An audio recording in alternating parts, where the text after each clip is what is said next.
Hey everyone, this is Josh from before, and I'm here with McFarlane Toys DC Multiverse, the Joker Dragon from Dark Knight's Metal.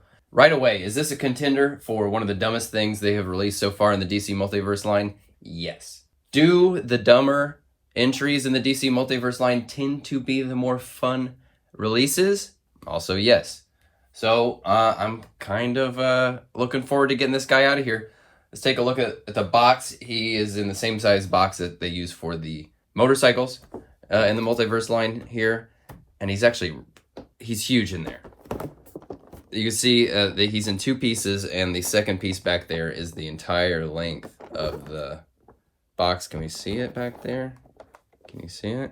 It's huge. When they first released the photos of this thing, I was like, oh my god, or why? And now, as soon as I got it in hand, it delivered by GameStop, shipping right now from GameStop online. As soon as I got it in hand, I was like, oh, this kind of looks awesome. And I have a very specific use for this in mind. I'll get into that later on. For now, I think we should just get this stupid thing out of here and take a look at it, right?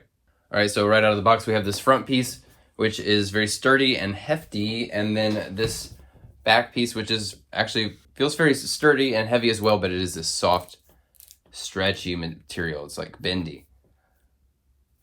So let's just get this pushed onto here.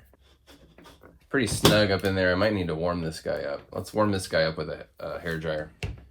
All right, I warmed that up a bit. That's going on there a bit easier now. Took a little bit of force, but now it's up in there real snug underneath these plates bent on the back, and we've got our assembled Joker Dragon. It is kind of like a Chinese dragon, like a serpent type dragon. And this is ridiculous. So we come in close and we can see that it is this deliberately marbled plastic, similar to like the Joker Titan. But where the Joker Titan came out kind of like too shiny, too glossy looking, this guy has a very heavy dry brush all over, and that gives it a nice matte look. It looks a lot better. You can see some spots where that plastic is poking out from underneath, and there aren't as many painted spots, and you can see it's a little glossier.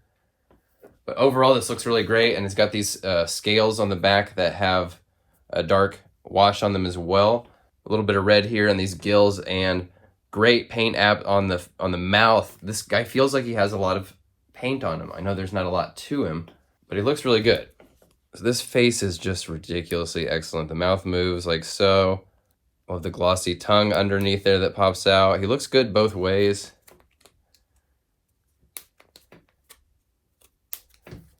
He's just funny. The head has a lot of personality when you move it around. Okay, I got it kind of loosened up now. Yeah, so there actually is quite a bit of range in that head. You can see up underneath there where it's a double barbell and a very long post there. Fortunately, that moves very well because that is the one big point of articulation, or I guess I should say the 2 points of articulation. And then what we have left is this flexible bendy material. Let's see how much we can move that. So this might be kind of a little glimpse at what Starro is going to be like. I believe Starro is going to be this stretchy material as well. I'm trying not to force it too much, but I'm just trying to get a little bit of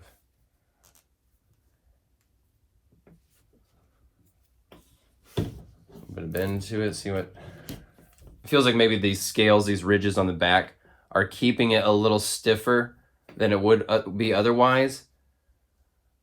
Although I really don't know how far you could push this material before it starts to maybe like crack, so I wouldn't want to put a ton of pressure on it, but I also kind of just want to see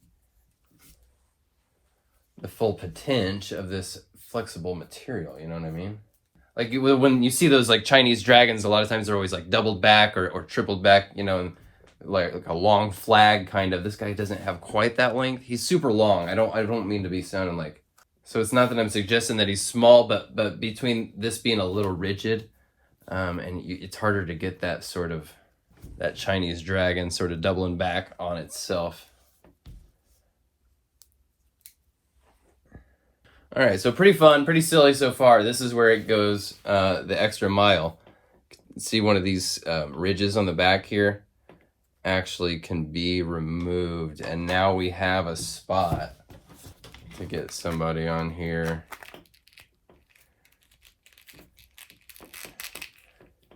And now you've got some never-ending story action, right? Somebody riding this thing. This is what I'm talking about when I say that these really stupid releases end up being the most fun. I mean, come on. This is going to be hilarious. You know I'm going to be clowning around with this thing all day. Now he comes with this display stand, which is a unique one as far as I can tell, the first of its kind that I've seen in the Multiverse line, and I believe he's meant to just go sort of rest in there like that, which that keeps him up off the ground. Looking at it like this, you know, if you are looking at this right now and you don't think that looks kind of awesome, then it's just definitely not going to be for you. I think he looks kind of awesome. I'm going to raise the camera angle so it'll be a little easier to show you kind of these size comparisons. The White Knight Bat Cycle here, which is the longest one that we've seen so far, is just still not quite as long as the Dragon here. And then the Battinson Bat Cycle, much shorter, clearly. So the stand that it comes with is very cool, but personally I'd be more interested in getting it up higher, getting it on a taller flight stand, or as you can see here, a couple of flight stands. He is pretty heavy, the balance is tricky. But when I think these Chinese dragons, I always think of them sort of doubling back and the long tail sort of whipping back and forth, sweeping back and forth. I think that's going to make it look a little bit more dynamic on the shelf, give it a little bit more movement. And then something like this plus a rider on top is going to be really, really cool. Pretty badass.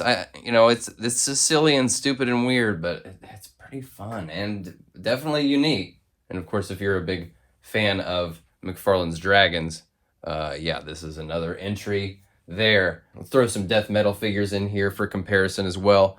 And I got to tell you, I've been spending a bunch of time trying to get this guy balanced on flight stands, on multiple flight stands. The balance is really tricky. He's very front heavy. I appreciate that this is nice and sturdy, but it's super front heavy. And then you take into account putting a figure on top there. Yeah, it gets really tricky. So I got a combination of stands and risers here to pull off this. But if you want to get some ambitious, wild poses, it's going to take some delicate balance, and it's going to take multiple flight stands or risers. Let's spin him around here. He does look undeniably awesome. I really want to love this stupid thing, but man, the balance is a pain in the ass. Even on just the stand that it comes with, it doesn't really grip it really tightly. So when you bend the tail at all, it just throws off the balance in a huge way, and he wants to like slide out of this thing, you know? Now I said I had something specific in mind for this guy, and I have my customized Batmo Beast here. And you can see I've given it a hood ornament. I used the deer head, the possessed deer head from NECA Evil Dead. But I think it needs an upgrade in the hood ornament department. So what I've done is I've popped the dragon's head off here, and I'm thinking this is going to be our new hood ornament. Very reminiscent of like Maximum Overdrive. I think the size is more appropriate. Obviously, it's more in theme with the DC Multiverse here. I might have to end up popping that up and cutting that down to size, but I think the trick is going to be to get it a little bit lower than I might actually want for the eyes to be looking straight forward, you know? And some of the hair might need to be trimmed away. You know, it's starting to run in here. Getting that to fit just right will be tricky, but I think that is going to be very cool. And I'll probably attach it with like some of this twine here and make it look like it's a trophy kind of that they mounted to the hood of to the front of the vehicle there. Let's see what we can do. Anyway, I'll have to play with the placement, but this is going to really set the whole thing off. I can't wait to put that on there. This is going to be part of phase 2 of the custom Batmo Beast build. If you can believe it, I'm still not done with this Batmo Beast. I'm going to be adding quite a few more things to it. Stay tuned for that. So that's the Joker Dragon. Definitely really fun and really stupid, but like has a ton of presence, has a ton of personality. If you have the room for something silly like this, I think you're going to be delighted, but I don't think it's something that everybody needs, and I don't think it's something everyone's going to want. So you don't have to buy everything. Don't worry. You know, this is something you could easily give this a pass and not feel too bad about it, I think. I'm definitely going to have fun with it. This is definitely my brand of stupid. It's tricky to balance. That's going to be the difficult factor. I do wish maybe that this was a little bit bendier, and could allow for some bigger, more dynamic tail movements, but play with it and you can arrive at something that has a bit of life to it. You know what I mean? But if you're looking for this guy, he's shipping right now from GameStop. Decide for yourself, and I'll talk to you all very soon. Thanks for watching. Bye.